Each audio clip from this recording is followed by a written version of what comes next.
जंगल में बब्बर शेर अपने बेटे के साथ पानी पीने जा रहा था। कुछ दूर चलने के बाद उनके सामने एक बंटी नाम का बाघ दहाड़ मारकर उनके सामने आता है और बोलता है, आखिर अब वक्त आ ही गया। अब मैं तुम्हारे साथ साथ तुम्हारे बेटे गब्बर को भी मार डालूंगा। सुनो बेटा गब्बर, तुम यहाँ से भाग जाओ, जाओ जल्दी, रुकना मत। तब गब्बर वहाँ से बहुत तेजी से भागता है, लेकिन उसे डर के मारे अपने घर का रास्ता भी याद नहीं रहता और वो बिना कुछ देखे ही सीधा भागता ही जाता है और दूसरे जंगल पहुँच जाता है। उधर वो जालिम बाघ बब्बर को जान से मार डालता है और कहता है, मजा आ गया, अब रास्ते से कांटा साफ हो गया। अब बारी है शेरनी की और उसके बाद जंगल पर मैं राज करूंगा। उधर बब्बर की पत्नी ने अभी अभी एक नन्हे से बच्चे को जन्म दिया था। उसने उसका नाम वीरू रखा था। शेरनी अपने बेटे को देखकर बहुत प्रसन्न हो रही थी। तभी वहाँ पर वो बाघ और बाघ का सेवक चीता पहुँचता है और शेरनी से कहता है, शेरनी, शेर बब्बर को तो मैंने जान से मार डाला, अब मैं तुम्हें भी शेर के पास भेजता हूँ। इतना बोलकर बाघ शेरनी पर भी हमला कर देता है और उसे भी जान से मार डालता है।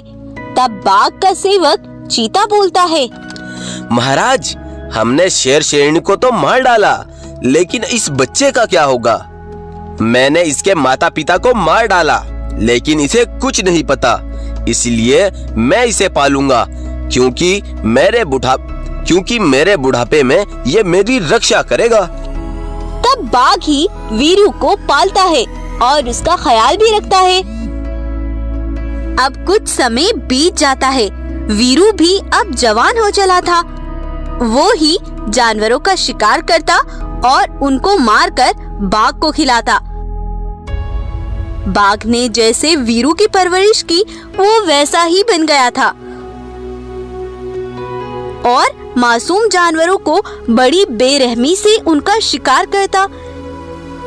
यह बात जब वीरू के बड़े भाई गब्बर को पता चलती है तो वो उससे मिलने आता है। तभी उसे दूर खड़ा वीरू दिखाई देता है।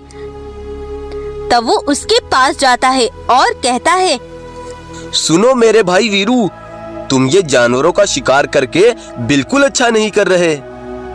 आखिर तुम होते कौन हो मुझे रोकने वाले? तब गब्बर वीरू को अपने बीते हुए बचपन की पूरी बात बताता है और उसकी बातें सुनकर वीरू हंसते हुए कहता है, मतलब तुम ये कहना चाहते हो कि बाघ ने मेरे माता पिता को मारा था और तुम मेरे भाई हो?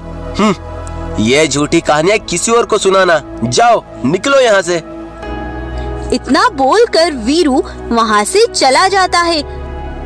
लेकिन गब्बर बड़ा परेशान था कि आखिर वो इसको यह बात समझाए तो समझाए कैसे।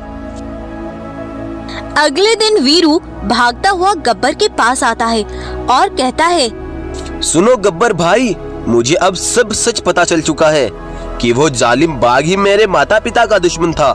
वो तो कल जब तुम मुझे सारी बातें बता रहे थे तो वहीं कुछ दूर पेड़ के पीछे खड़ा बाघ का सेवक चीता हमारी बातें सुन रहा था।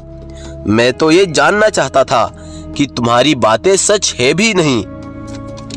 कुछ देर बाद चीता बाघ के पास गया और बोला, महाराज, एक बुरी खबर है और एक अच्छी भी। कैसी खबर चीता, बताओ मुझे। महाराज, अभी कुछ देर पहले वीरू का बड़ा भाई गब्बर यहाँ आया था। उसने वीरू को पूरी सच्चाई बता दी, लेकिन अच्छी खबर यह है कि वीरू ने उसकी बातों पर बिल्कुल विश्वास नहीं किया और उसने उसे जंगल से निकलने को कहा। भगवान का शुक्र है कि उसने उसकी बातों पर विश्वास नहीं किया। मैंने उनकी ये सारी बातें सुनी और मुझे यकीन हो गया कि उस बाघ ने ही मेरे माता पिता को मारा। आओ भाई, उसे मिलकर सबक सिखाएं। तब दोनों भाई जाकर उस दुष्ट बाघ और चीता पर हमला कर देते हैं और दोनों को जान से मारकर अपने पिता की मौत का बदला ले लेते हैं। और उसके बाद से दोनों भाई अपने जंगल में खुशी खुशी रहने लगते हैं।